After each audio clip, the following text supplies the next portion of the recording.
चलिए फ्रेंड्स, आज हम लोग पढ़ते हैं फंडामेंटल राइट्स, जिसका वर्णन भारतीय संविधान में आर्टिकल 12 से लेकर कहाँ तक है, 35 तक। तो इसमें हम लोग समझते हैं सबसे पहले आर्टिकल 12। आर्टिकल 12 क्या कहता है कि राज्य की परिभाषा। आर्टिकल 12 में क्या दिया है, राज्य की परिभाषा, यानी इसके अंतर्गत कहा गया है कौन कौन राज्य हैं मूल अधिकार के संदर्भ में। तो मूल अधिकार के संदर्भ में कौन है, central government, state government, local government, local government जैसे हो गया पंचायत हो गया, महानगर पालिका हो गया, ये सभी, और अन्य जो संस्थाएं हैं जैसे LIC, ONGC, सेल, ETC, ये सभी को क्या कहा गया, राज्य कहा गया है। इन सभी को आर्टिकल 12 के तहत कहा गया राज्य। और ये सभी जो राज्य हैं वह नागरिकों को मूल अधिकार देता है, यानी कि ये सभी जो है मूल अधिकार देता है और उसके जो नागरिक के जो मूल अधिकार हैं उसका हनन नहीं कर सकता है, बिना कारण के उसके मूल अधिकार को पर प्रतिबंध या उसे रोक नहीं सकता है। हाँ, ये अलग बात है कि ये कुछ नियम कानून बना सकता है ताकि उस संस्था को या फिर उस गवर्नमेंट को सुचारू रूप से चलाया जा सके, उसके लिए कुछ नियम कानून बना सकते हैं। तो ये हमारा हो गया आर्टिकल 12। अब बात करें आर्टिकल 13 का। तो आर्टिकल 13 क्या कहता है, इसमें अल्पीकरण है, यानी कि डेरोगेशन। इसको अगर विस्तार से समझें तो इसका पहला कथन है कि अगर हमारा मूल अधिकार, कोई ऐसा मूल अधिकार जो दूसरे के मूल अधिकार को क्या करे, वो प्रभावित करता हो, यानी दूसरे के मूल अधिकार का हनन करता हो, तो वैसे मूल अधिकार को वो समाप्त कर दिया जाएगा। और इसका दूसरा कथन कहता है कि संविधान बनने के पूर्व वे सभी कानून या वे सभी विधि जो वर्तमान में जो मूल अधिकार है उसको अगर प्रभावित करता है तो उन सभी कानून को समाप्त कर दिया जाएगा, और अगर प्रभावित नहीं करता है तो उसे कानून लागू रह सकता है। यानी कि संविधान के पहले जो कानून बना है वह कानून अगर वर्तमान कानून को प्रभावित करता है तो वह कानून समाप्त हो जाएगा, अगर प्रभावित नहीं करता तो वह कानून लागू रहेगा। ये इसका दूसरा कथन दिया गया था। और इसमें तीसरा बात ये कहा गया है कि आगे भी सरकार कोई ऐसा कानून नहीं बनाएगी जो वर्तमान समय में जो मूल अधिकार है उसे प्रभावित करता हो। अगर ऐसा वो कानून बनता है तो वो कानून को क्या कर दिया जाएगा, समाप्त कर दिया जाएगा। किसके तहत, आर्टिकल 13 के तहत, यानी इसका अल्पीकरण कर दिया जाएगा। अब हम लोग पढ़ते हैं, यहाँ से स्टार्ट होता है हमारा मूल अधिकार, यानी कि समता का अधिकार, जो कि आर्टिकल 14 से 18 तक है। सबसे पहला अधिकार जो यही है हमारा समता का अधिकार, और इसमें आर्टिकल 14 पढ़ते हैं हम लोग। आर्टिकल 14 में दो तरह की अवधारणा दी गई है। पहला ये है कि विधि के समक्ष समानता, इसको शॉर्ट में EBL भी बोलते हैं, यानी इक्वल बिफोर लॉ। विधि के समक्ष समानता का मतलब हुआ कि विधि के सामने, यानी विधि मतलब कानून, कानून के सामने क्या है, सब समान है, यानी सब बराबर हैं। और इसकी दूसरी अवधारणा है विधि का समान संरक्षण, जिसको शॉर्ट में हम लोग बोलते हैं EPL, यानी इक्वल प्रोटेक्शन ऑफ लॉ, यानी कि विधि का समान संरक्षण, यानी कि सब पर एक जैसा कानून लागू होगा। ये जो विधि के समक्ष समानता जो EBL है ये UK से लिया गया है, और ये EPL जो है वो USA से लिया गया है। और हमारे देश में ये मात्र 20% फॉलो किया जाता है, और ये हमारा 80% फॉलो किया जाता है। क्यों? क्योंकि ये जो है ये थोड़ा नेगेटिव अवधारणा है और ये पॉजिटिव अवधारणा है। तो समझते हैं ये नेगेटिव और पॉजिटिव अवधारणा ये कैसे हैं। तो इसमें कहा गया है, यानी कि EBL में कहा गया है विधि के समक्ष समानता, यानी इक्वल बिफोर लॉ में, कि किसी भी व्यक्ति को विशेष अधिकार नहीं मिलेगा, यानी इसके तहत किसी भी व्यक्ति को विशेष अधिकार नहीं दिया जाएगा।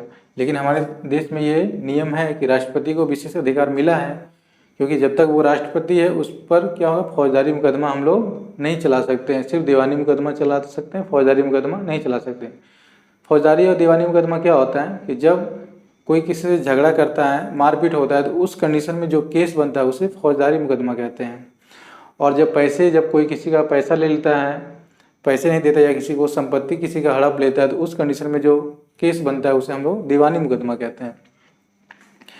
और इसमें क्या कहा गया है कि समान व्यवहार, यानी सभी के साथ कैसा व्यवहार करेंगे, समान व्यवहार करेंगे, यानी कि सभी व्यक्ति के साथ समान व्यवहार करेंगे।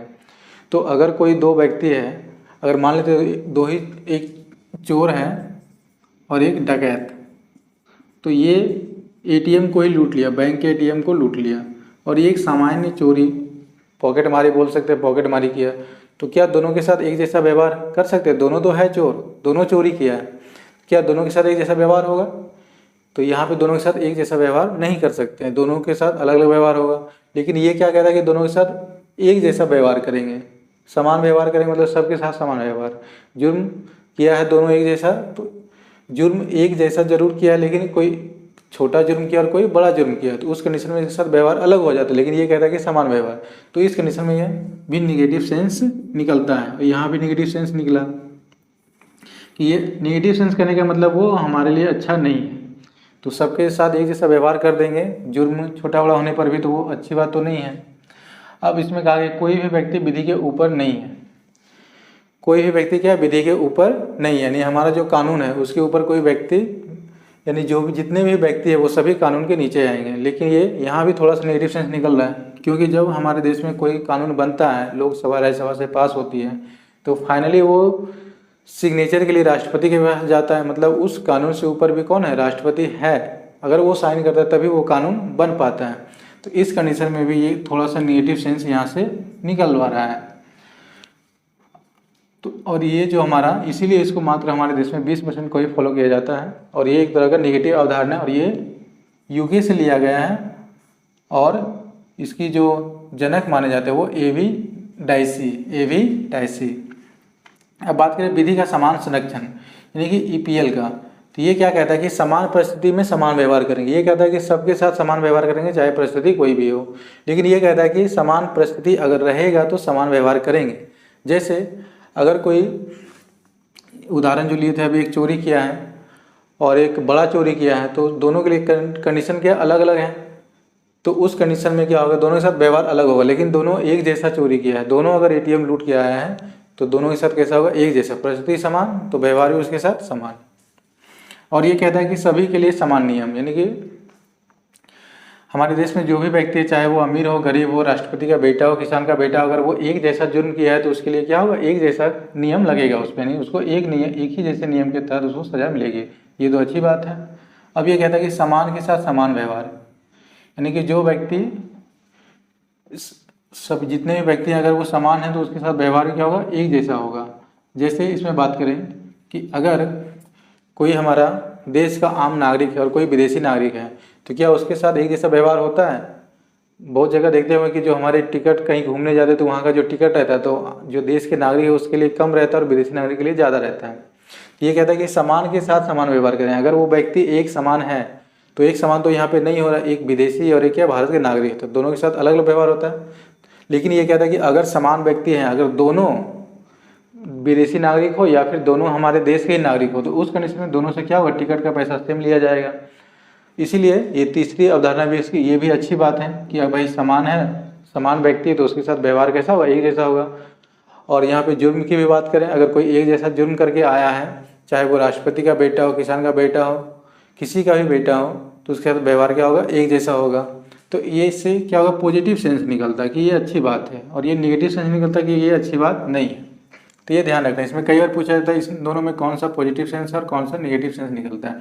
तो ये है विधि के समझ समानता, ईवीएल नेगेटिव अवधारणा, और विधि का समान संरक्षण ये हो गया पॉजिटिव अवधारणा। अब बात करते हैं आर्टिकल 15 का। आर्टिकल 15 कहता है कि किसी भी व्यक्ति के साथ हम लोग भेदभाव नहीं कर सकते। किस आधार पर, धर्म जाति लिंग और स्थान के आधार पर किसी भी व्यक्ति के साथ भेदभाव नहीं कर सकते हैं। हाँ, ये अलग बात है कि आरक्षण जब हम किसी व्यक्ति को देते हैं तो जाति लिंग के आधार पर समाज में सुधार लाने के लिए थोड़ा बहुत आरक्षण दिया जाता है, तो ये थोड़ा अपवाद में आ जाता है। लेकिन ऐसे हम लोग उसके साथ भेदभाव नहीं कर सकते हैं। आर्टिकल 16 कहता है कि अवसर की समानता, अवसर की समता, यानी कि लोक नियोजन में, यानी सरकारी नौकरी में सबको एक जैसा अवसर दिया जाएगा। चाहे वो किसी भी जाति का हो, लिंग का हो, स्थान का हो, उसको क्या होगा, एक जैसा अवसर दिया जाएगा। लेकिन इसके में क्या है, पॉजिटिव सेंस में इसके तहत आरक्षण दिया जाता है, ये अलग बात है। अब ये आरक्षण क्यों दिया जाता है, तो इसके कई तरह के रीज़न हैं। जो नीचे तबके के लोग हैं वो पहले उस पर काफ़ी जुर्म किया गया, जिस कारण से वो इतना नीचे दब गए कि उसको उठाने के लिए जो आम नागरिक है, जो मिडिल फैमिली है या फिर जो हाई फैमिली है, उसको तो आसानी से सारी सुविधाएं उपलब्ध हो जाती है, लेकिन उन लोगों को सुविधाएं उपलब्ध नहीं हो पाती, जिस कारण से दोनों की तैयारी एक जैसी नहीं हो पाती। इसलिए वो सरकारी नौकरी में एक जैसा उसको उसके साथ व्यवहार नहीं हो पाएगा। इसलिए उसके जिसके साथ जो कमज़ोर है उसको थोड़ा सा आरक्षण देके क्या करते हैं, उसको बराबर में लाने का प्रयास करते हैं, उसको भी मुख्य धारा में शामिल करने का प्रयास करते हैं। तो ये आर्टिकल 16 क्या कहता है, अवसर की समता, यानी कि सभी को सरकारी नौकरी में एक जैसा अवसर दिया जाएगा।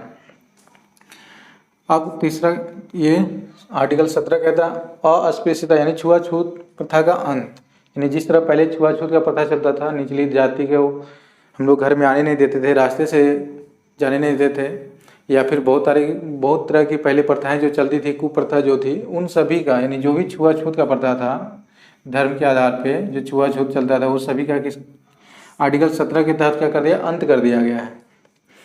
आर्टिकल 18 क्या कहता है, उपाधियों का अंत।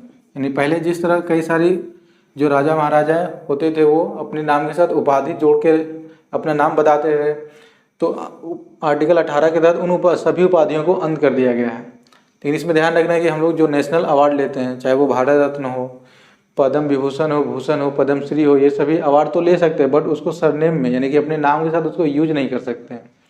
हाँ, ये जो अगर एजुकेशनल डिग्री है या फिर सेना का कोई रैंकिंग है तो उसे हम लोग अपने नाम के साथ यूज कर सकते हैं, यानी सरनेम में यूज कर सकते हैं। और अगर हम लोग कोई विदेशी से यानी कि विदेशी उपाधि अगर कोई लेते हैं, कोई विदेशी उपाधि लेते हैं, तो उसके लिए सबसे पहले क्या करना पड़ेगा, राष्ट्रपति से परमिशन लेना पड़ेगा। यानी उपाधियों का अंत तो किया गया है, लेकिन ये प्रावधान उसके तहत है कि नेशनल अवार्ड ले सकते हैं लेकिन सरनेम में यूज नहीं कर सकते हैं। एजुकेशनल डिग्री और सेना का जो रैंकिंग है इसे हम लोग ले भी सकते हैं और सरनेम में यूज भी कर सकते हैं। और विदेशी उपाधि अगर कोई लेंगे तो सबसे पहले राष्ट्रपति से परमिशन लेना होगा। तो ये हमारा रहा आज का समता का अधिकार। अगला मूल अधिकार हम लोग जल्दी लेके आएंगे, तो मिलते हैं अगली वीडियो में। जय हिंद।